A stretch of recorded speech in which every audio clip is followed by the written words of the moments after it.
So, brothers and sisters, on this third Sunday of Lent, the Church always gives us this beautiful story of the encounter of Jesus with the Samaritan woman. And most of us know enough of the background to the relationship between Jews and Samaritans to have a little bit of an idea of how difficult an encounter it could have been. At the same time, after 2,000 years and stories about Good Samaritans and repetition, we might also become a little bit numb to the realization of the drama of what is happening here. I don't know how many of you have had the experience, probably everybody, of somebody coming up to you unexpectedly and speaking to you and possibly asking you for something. For most of us, our defenses go up. Who is this person? What do they want from me? Why are they coming? I'm at risk now. There's dangers here. We become immediately a bit on the defensive when a stranger comes and speaks to us, and even worse if they ask us for something, asking for help. That happened to me when it happens to me quite often that people encounter me and say, Bishop Milay, look at me, Bishop Milay, talk. And I will generally stop, but with that level of anxiety, when are they going to ask me for money? At what point in the encounter is it going to go in that direction? But I have to control that because that's not always the case. And in many cases, it's something quite genuine. We might also have had the experience where we have initiated a conversation with somebody, where we've gone out of our way to talk to a stranger. And others around us might, like the disciples in this story, might have been a bit suspicious about that. That happens to me too. If my priest or some of my people see me talking to somebody who might have a bad reputation, they immediately think, this guy's asking the bishop for money, and even worse, he might give it. So they're very nervous also about what is the nature of this encounter. And they would, in some ways, rather that it not happen, because it is breaking up the solidarity or the image that they would have. So it's not an unusual experience. And here we have it in the scriptures.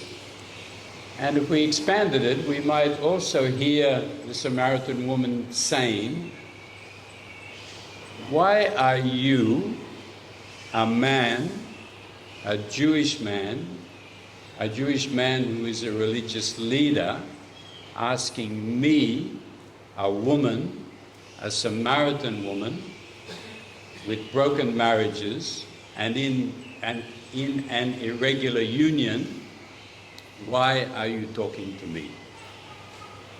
These are the boundaries that we have built up around ourselves.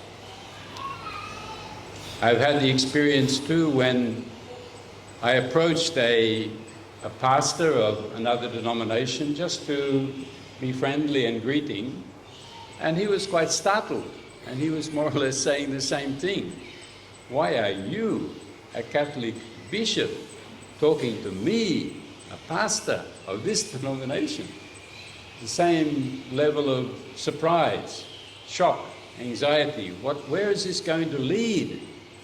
It may break down boundaries. It may shatter preconceptions. Where will all this lead if we actually start talking to each other? But that is the key to the encounter, that Jesus is determined to break boundaries. This is what is happening in our church at the moment with what is called the Synodal Way, where Pope Francis has invited us all to be on a common journey, to see ourselves as people on a journey together. Being on a journey together means inviting people to join the journey, talking to them about the journey. It involves dialogue. And it always involves breaking down boundaries. preconceptions, pigeonholes, boxes that we are inclined to put people in. We hear the same kind of talk today. Why are the bishops saying that they're going to listen to people with double marriage? They're going to listen to people who describe themselves as LGBTQI+. How can you listen to people like that? And of course we have it in the story of the woman, of Jesus meeting the woman at the well there.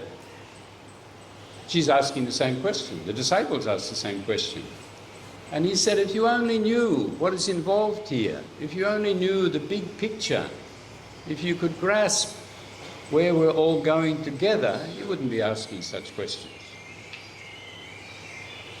The fear is that people will start compromising and saying, okay, it's all right for you to be in a broken marriage, it's all right for you to be in an irregular union, it's all right for you to lotu in the wrong place. But there's none of that in this dialogue. There's no compromising on the Ten Commandments. In fact, Jesus is a bit blunt, you people are worshipping in the wrong place, he says. We Jews know a lot better about the right way to look. So there's no compromise, but there's a willingness to reach out and a willingness to listen to what another has to say. A few weeks ago, all the bishops of our Oceania region, which includes the bishops of Papua New Guinea and Solomon Islands and Australia and New Zealand and Oceania. Oceania goes all the way from, the Solomons right through to Tahiti and northern Marianas and all over the Pacific. Huge area.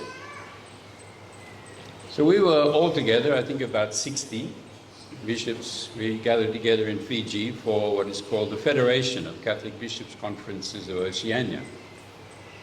And this was part of that synodal journey that Pope Francis invited us to take part in.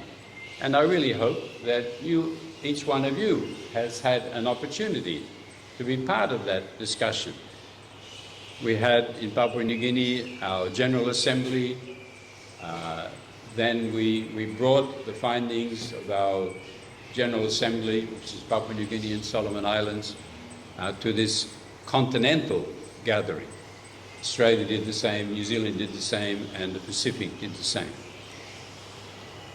And in that sharing and in that encounter, we were trying as a region, a huge region like Oceania. We think about the Pacific, but there's 3 or 4 dioceses in Western Australia that have nothing to do with the Pacific. They look towards the Indian Ocean, trying to find these commonalities and things that we could speak with one voice. It's just 3 aspects of that I would like to share with you, because it's all about inclusion. It's all about finding ways to get as many people on this common journey as possible, breaking down the barriers, being willing to listen, being willing to share, and to be on a common journey. The first one, of course, being in Fiji, was listening to the climate, listening to the environment, and listening to those who know something about it and have something to say about it. So we visited places that are encountering sea level rising. We see it here in Madang. They say it's in Alexishaven. Maybe some of you from the Numbis have already had the experience of your gardens being salinated, your Numbis mud-muds being washed away. So we felt we had to listen to that. We are not scientists. We are not experts in this field. We look at the pastoral dimensions of it, the biblical dimensions of it, and what it means to care for creation, and understanding, listening to what God is saying to us through His creation. So that was very much part of it. How to include, if you like, the natural environment on this journey, to make the journey healthy and safe and comfortable and enjoyable, with beauty all around us.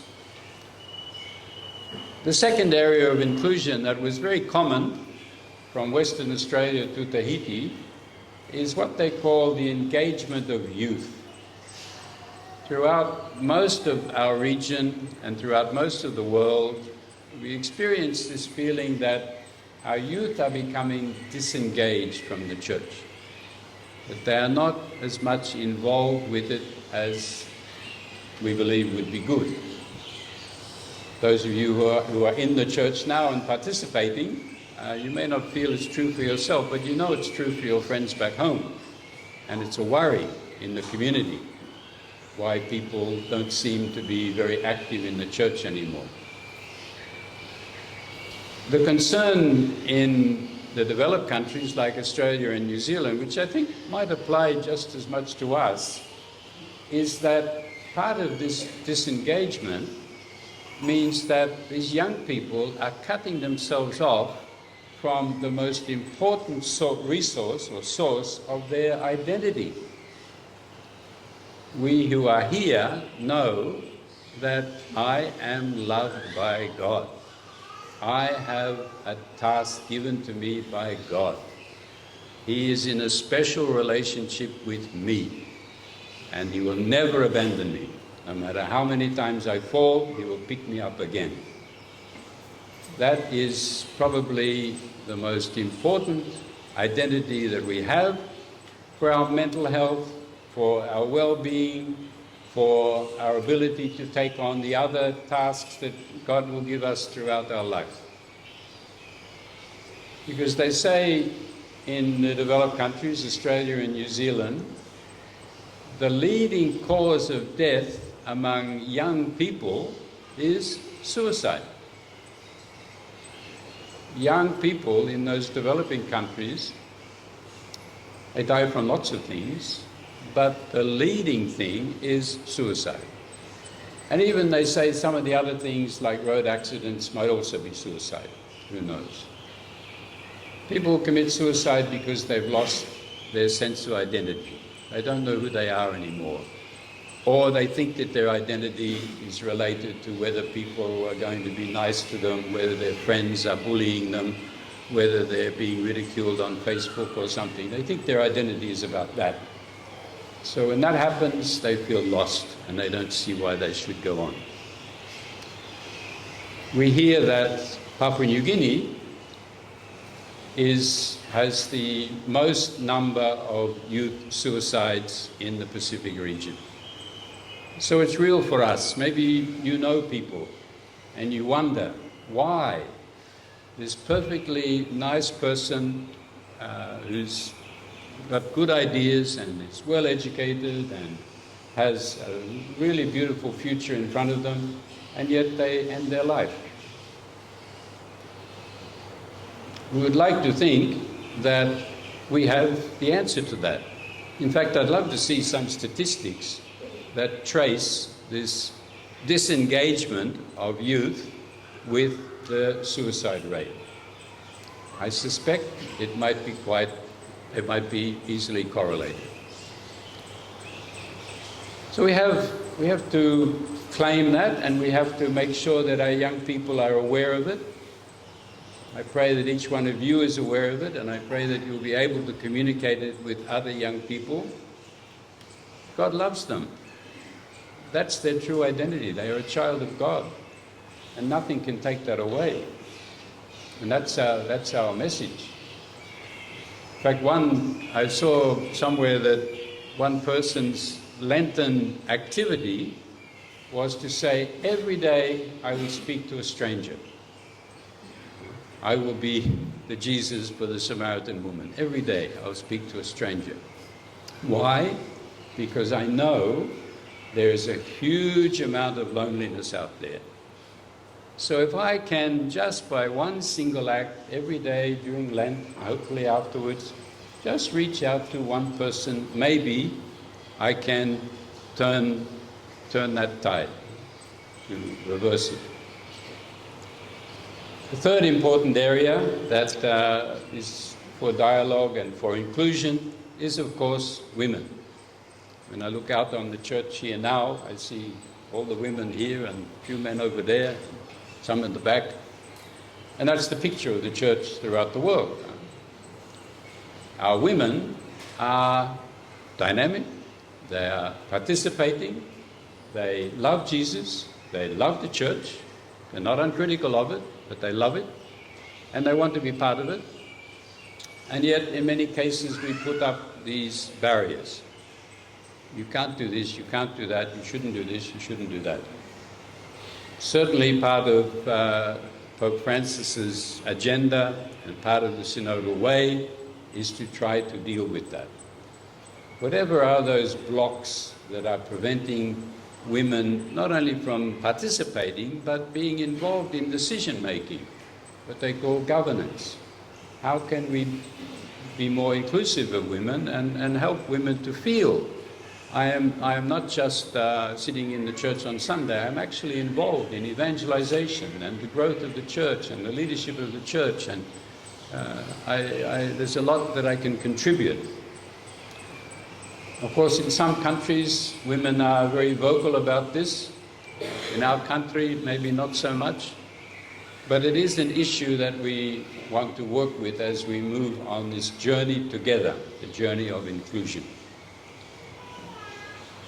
So I think I'd just like to leave you then with this idea that this living water that Jesus is offering us is often coming from a source we are not expecting, from the stranger who speaks to us, from the person who I think probably rejects me, from the person that maybe I'm inclined to reject.